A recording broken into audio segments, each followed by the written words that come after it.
Welcome to Prince Shorthand House, Progressive Shorthand Monthly September edition. Transcription number 15 at the rate 80 words per minute. Be ready.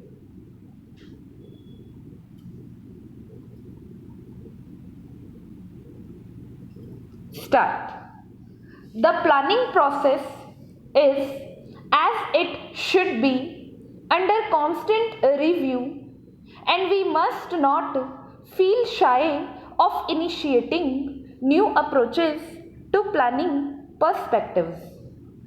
After 50 years of independence, the tangible benefits of planning are yet to reach the millions of our countrymen living in the remote rural areas.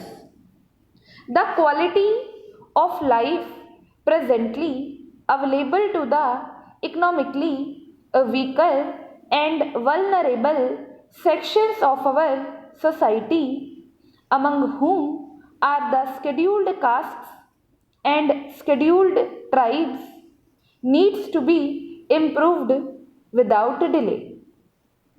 The end result of planning should be monitored and evaluated so as to ensure that there is a noticeable shift in emphasis from the urban to the rural areas and from the better off sections of society to those unfortunate brethren who constitute a silent majority. Only then can we take pride that our planning effort has been realistic and worthwhile. Any effort in the direction I have indicated cannot possibly be fruitful unless the administration, which is to implement these socio-economic programs, is in tune with the underlying spirit of this planning exercise and responds with sympathy, understanding, and a sense of urgency to the tasks given to it. Only then will the needs of the common men, particularly of the economically weaker and more vulnerable sections of society in the remote rural areas, come nearer solution. After 50 years of independence, inadequate housing, communications, health and medical care, and essential commodities at reasonable prices continue to be beyond the reach of the millions of our countrymen. We need to search our hearts to locate immediate and long term shortfalls in reaching the benefits of planning to the grassroots of our society. Our planners are now engaged in putting a realistic, result oriented, rural bias into our plans for socio economic development. The recent announcement with regard to the industrial policy with emphasis on the employment oriented small scale industries and the extension of credit facilities to such industries and to small farmers in agricultural sector is welcome.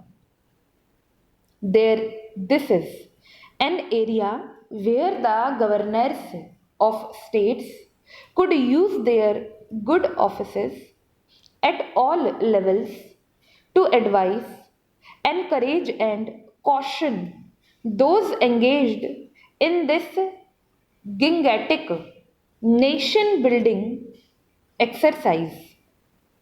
Our youth are the trustees of posterity, and the institutions where we seek to impart to them the values of life and our cultural heritage, apart from fitting them out for more mundane duties and responsibilities in later life. Our planners are thinking in terms of providing increased employment opportunities and to tackle the question of both existing unemployment and underemployment in all walks of life. This is a Herculean task. We must therefore, at the national level, evolve a consensus as to what employment opportunities can be created and what would be the contribution of such an exercise for the national welfare.